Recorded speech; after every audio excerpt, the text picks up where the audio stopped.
Well, Tim, I know. Hello. Well, Tim, give us a feel. I mean, obviously the setbacks have been frustrating. I mean, to be back in the win column, what's the feeling like for you right now? Oh man, it feels great. Winning is everything in this sport. Winning is not everything in this sport. More than anything, it's for me to go out there and have a good time. It's a lot easier to have fun when you are winning. But again, I feel like I got in my element again tonight. I'm back to having fun. I haven't had this much fun in fighting since the UFC cut me the first time, and I got to go in Titan. I had 3 really good opponents in Titan, and I just felt like I had nothing to lose and everything to gain. And it was just so much fun. I got to fight in my hometown in Kansas City, and I told James when we got out here, I was like, I feel like we're back in Titan in Kansas City. Like, this is my island. I feel like we can own this place. And the cage tonight, I feel like I owned it, and no, it feels really good. That's awesome. Was that something about the mind? I mean, you talked about having a different mindset, changing up the camp and all that. Do you think that is what contributed to you being able to have that mindset tonight? Yeah, for sure. I got to the point to where it was feeling like a job.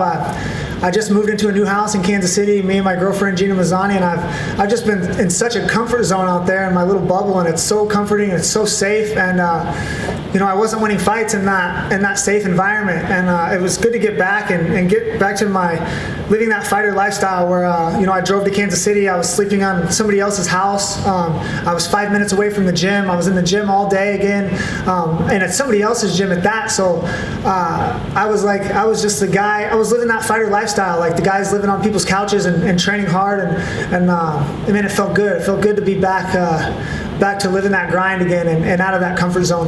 Yeah. Obviously, the fight was very entertaining. Kind of had some back and forth moments. He cracked you a couple times. I mean, how did you feel the fight was playing out as it was happening? I thought I was winning. He's dangerous, man. I knew he was going to be really dangerous in the first.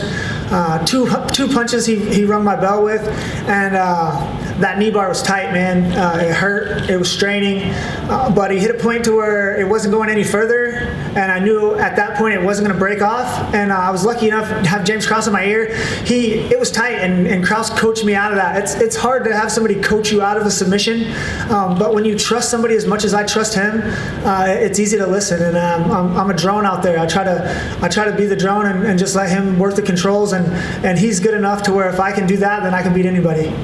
That's awesome. And the last thing for me, now that you got the win and things are going in the right direction, what's next? What's the plan from here?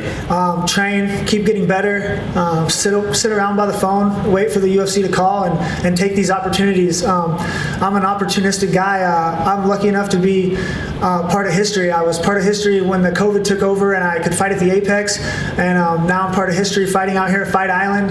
And I'm never going to regret the losses that I take, but I knew if I didn't take these opportunities that I would regret that. And that's one way to get the UFC to not like you is to not answer their call, and that's one of the reasons why they keep me around. They know when they ring my number that I'm going to answer, and I'm going to accept whatever they offer, whatever pay they offer, whatever opponent they offer, whatever location they offer. I'm the guy that's going to take what he gets, and win, lose, or draw, I'm going to show up, I'm going to make weight, and I'm going to be a professional. Jim, fighters always say that they don't feel extra pressure when they are on losing skids. Now that the fight is over and you won, did you feel this type of pressure going into this fight? No more than my last fight. My fight against Brandon Royval was the highest pressure fight that I ever had. I took the fight on short notice. I didn't have any kind of a camp. I came right off the couch. I was fighting a kid who's young, hungry. It was his first fight in the UFC. He had everything to gain. I had everything to lose. And, he came out and got the win. Hats off to him. But that was a higher pressure situation than this.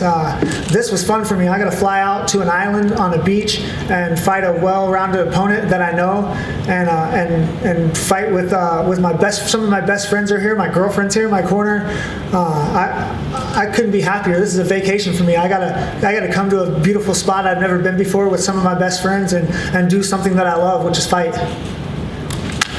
Fans love you because win or lose, you always entertain.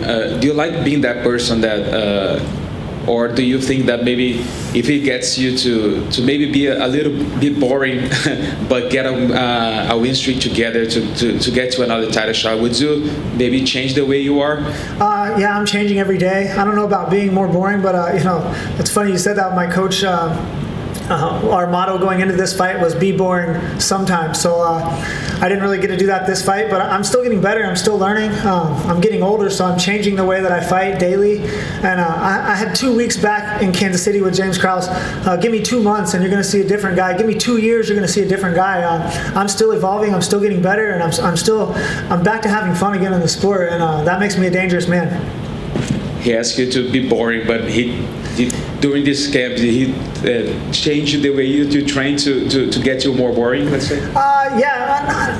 The boring is more a metaphor of relaxing and settling on top. But yeah, man, James Krause is a wizard. He's a great fighter, but man, when you talk about a coaching level, he's on a different level. And I'm lucky enough to have these coaches that are so far above me that if I can just rise to part of the way of their coaching skill, then I can beat anybody. Tim, congratulations on your win tonight. I just want to ask you, when you first heard about Fight Island and you finally came here, is it what you imagined it would be?